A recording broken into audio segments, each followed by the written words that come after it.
Good afternoon, CFM. Welcome to your Thursday workout. Let's begin today with 3 rounds through 12 calories on your choice of cardio tool. And then I want you to get 4 reps on each side of a Spider-Man lunge.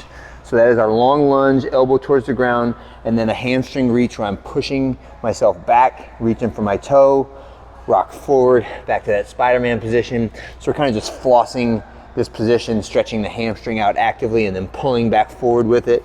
Get 4 reps on each side. Then we'll have a medium-sized band attached to the rig. We're gonna do 2 exercises with it.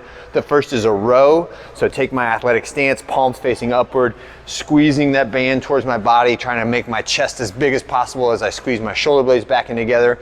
And then when you finish that, we'll do a band trunk rotation. And for this one, stagger stance. So front foot in line with where the rig is mounted, and I'm just rotating away and then rotating back towards it, right? You wanna make this harder, just scooch out from the rig a little bit and give it a little bit more tension, or use a bigger band. You don't need a huge band for this to get a really good oblique targeting on that warm-up exercise, right? So make sure you get both sides of that as well.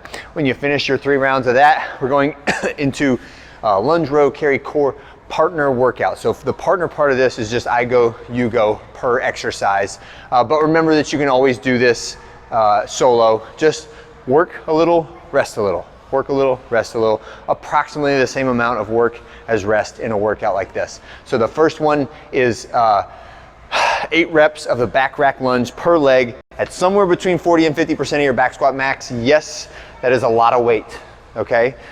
Try it. Warm up to it. Maybe that's the target that you get for 4 rounds. You don't hit that on your first round, that's okay.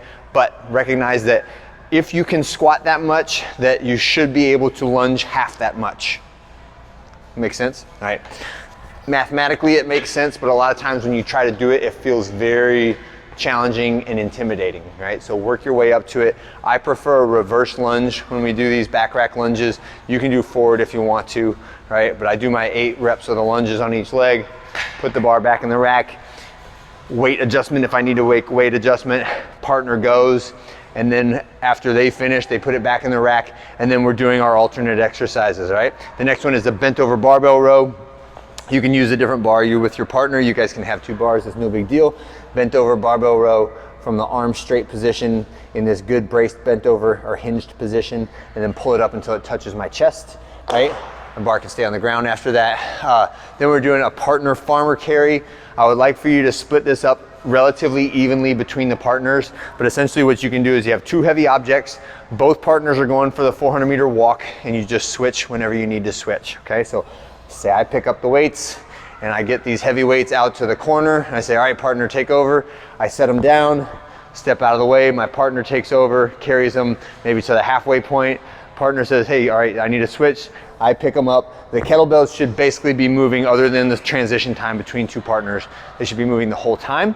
The last thing we'll do is 25 reps each of a partner leg throw, or you can substitute if you're solo, the lying leg raise or strict toes to bar, whichever one works best for you, okay? But some type of shoulder and abdominal movement with the legs mostly straight where I'm pulling my legs up away from the ground, right? And that is our workout sequence that is the main part of the workout. There is some extra credit to be done afterwards, and as always with the extra credit, I want it to be something that's applicable to you, that makes sense for either an injury that you're dealing with, or a weak spot that you want to shore up, right? Or just something that's fun for you when you do it, okay? So slant board calf raise and AT raise. So this is a little bit of lower extremity prep, but this is the slant board, and we're doing calf raises on it. If you want to add weight, pick up a heavy dumbbell and do it. AT raises, the standard version is leaning against the wall, so I've got a large angle on my ankles when I pull that up, but you can also use this little AT raise machine and sit on the edge of the bench. The tops of your feet go into the padded portion of it, and it gets a little bit more range of motion on your ankles when you do it. Next one is a band monster walk. So you can do any version of this that you want. Use the mini bands, go forward, reverse, go lateral, left, right, and then dead bugs, curl ups, and your choice of targeted joint strength exercise, whether it's shoulders, whether it's knees. I have knees written on here. It just fits really well with where we're at in the programming sequence for the week. But if you want to work some shoulders, if you want to work some more spine stuff, by all means, use this time to your best advantage, whether it is the stuff that I have programmed and written, or whether it is ad-libbed, or a coach gives you something different that's a target for you specifically, okay?